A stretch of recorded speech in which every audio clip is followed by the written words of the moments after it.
Hey everyone, Mystical Mark here. So in this video, I'm going to be talking about this new moon in Taurus. Alright, so let me just pull up the chart here. Okay, so as we can see here, new moon in Taurus happening in 18 degrees of Taurus. This new moon, we're still dealing with this Jupiter-Uranus conjunction, as this new moon is going to be basically within 4 degrees of conjunction to Uranus. And of course, Uranus is still within 3-degree conjunction to Jupiter. So again, with the outer planets here, especially dealing with Jupiter, well, not just Jupiter, but Uranus, because Uranus moves so slowly, and Jupiter moves like kind of slowly too. It spends about a year in a sign. So when we're dealing with outer planets, their transits, when we're dealing with like conjunctions and stuff, normally with the faster moving planets, they tend to, you can feel the buildup, then it peaks, and then it kind of wanes off. And I usually the understanding of it is that waning off is usually a lot quicker than, or you feel that happen a lot quicker, I guess, than the actual buildup. The buildup kind of takes that longer amount of time, and then it wanes off a bit slower. However, the whole process tends to be a bit more like elongated when we're dealing with a lot of these outer planets, just because they move so slowly. So we're still dealing with the effects of this Jupiter-Uranus conjunction. Like I said, this is expanding these shifts, creating these shifts in these new directions from one fixated thing to another. You can check out the video I did on the Jupiter conjunct Uranus, as well as that full moon in Scorpio video. They are interrelated, and also the video regarding the solar eclipse. It's all kind of interrelated as well, because surrounding these themes, we've had Mercury retrograde during this time. So Mercury here, conjunct Chiron on this new moon, is still in its shadow period. So its shadow period before, after its retrograde. Sorry, I'm recording this literally right after Mercury has gone direct. So it's I'm still a bit, we're still in this phase here.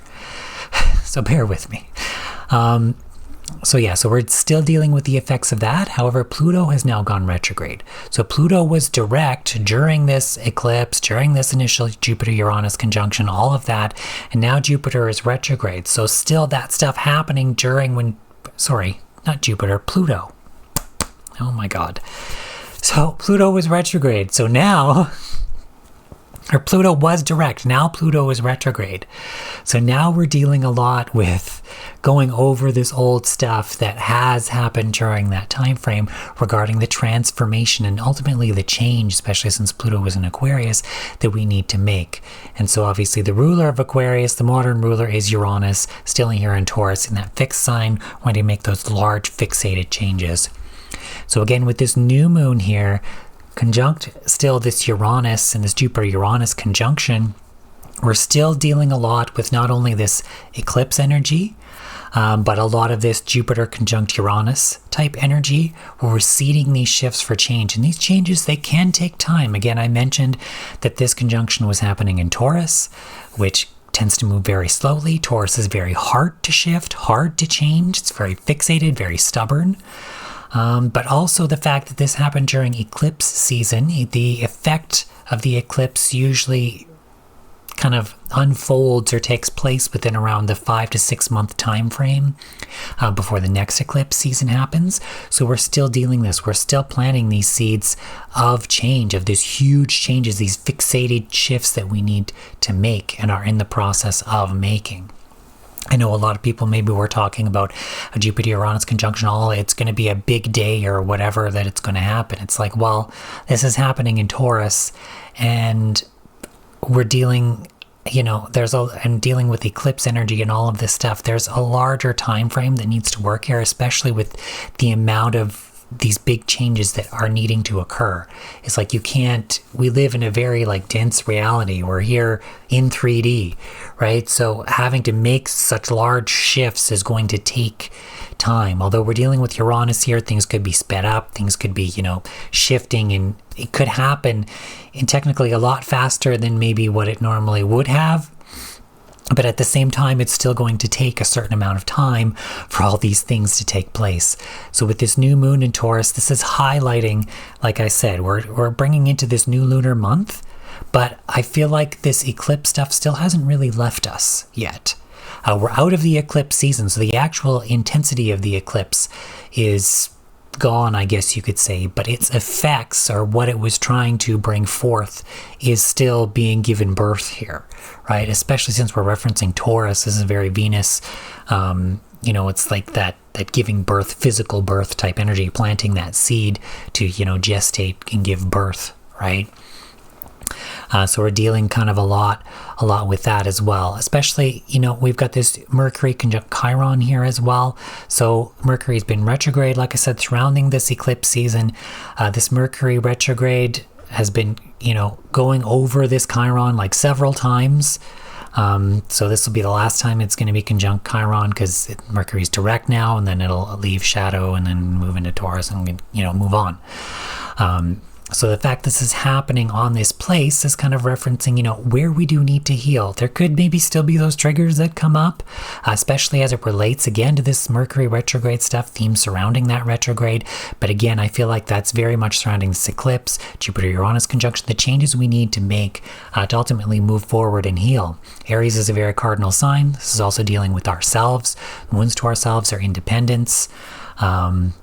Where we want to heal that and, move forward, right? We're still in a wide conjunction here to the North Node. Again, North Node in Aries, our trajectory forward, our path forward. Okay, so we're kind of really wanting to, again, these big shifts and changes and to move forward and to heal in that sense as well, especially with Pluto here transforming regarding a lot of these changes too. So this new moon will be still in sextile to Saturn. And like I said, with this Saturn and Pisces stuff, especially surrounding the eclipse and all that, I said this was the dissolution of that malefic type energy. And we're still kind of setting the foundation of that, right? I mentioned previously that a lot of these big shifts and a lot of the stuff we need to make is a shift into that space of love, a shift into that new space. And that's a very hard thing to do when we've been so fixated on fear and all these other things that have existed. So again, this is signaling this new month where we're still dealing with a lot of those big shifts, a lot of those big changes that was really, I think, seeded during this solar eclipse, especially since that solar eclipse was dead conjunct Chiron, right? And now we have Mercury conjunct Chiron on this new moon in Taurus, right? So like I said, we're still wanting to move forward. We're still wanting to heal and bring these things into our awareness, maybe into our mental awareness as well. Maybe even communicate what we need to heal. But again, this could be triggering, this could be bringing this stuff up, but ultimately so that we can take action to move forward on it, right? Mercury went direct on the North Node. So again, this is our trajectory forward, our new path forward, right? And we're dealing with a lot of these aspects of change still coming through regarding a lot of this stuff here. Excuse me. All right. So I think that's all I have for this one, a little bit shorter than I normally do. But again, I just really kind of wanted to state we're still in this aspect of change. We're starting this new lunar month. I know I said in the previous videos, or the previous video, I think, regarding the full moon in Scorpio, that we're kind of out of that eclipse season, but maybe not quite until the new moon in Taurus. But now that I'm looking at the new moon in Taurus, that eclipse energy kind of is still here. But we are out of the actual eclipse season, like I said, but that energy is still carrying forward. What was seeded there is still definitely being brought forth, especially regarding these themes of change, especially regarding this Jupiter-Uranus conjunction. We're still pushing forward into this newness, this new direction that we need to go in, these big shifts that we need to make.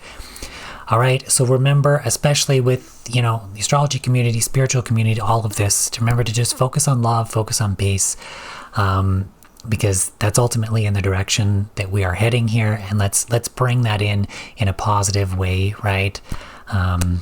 Let's stop focusing on this negative stuff and make this shift, as easy as it can be, instead of being, maybe let's not make it difficult, right? Taurus is very stubborn, doesn't want to change. Let's try to make this as less difficult as possible. Remember, focus on your heart, focus on love.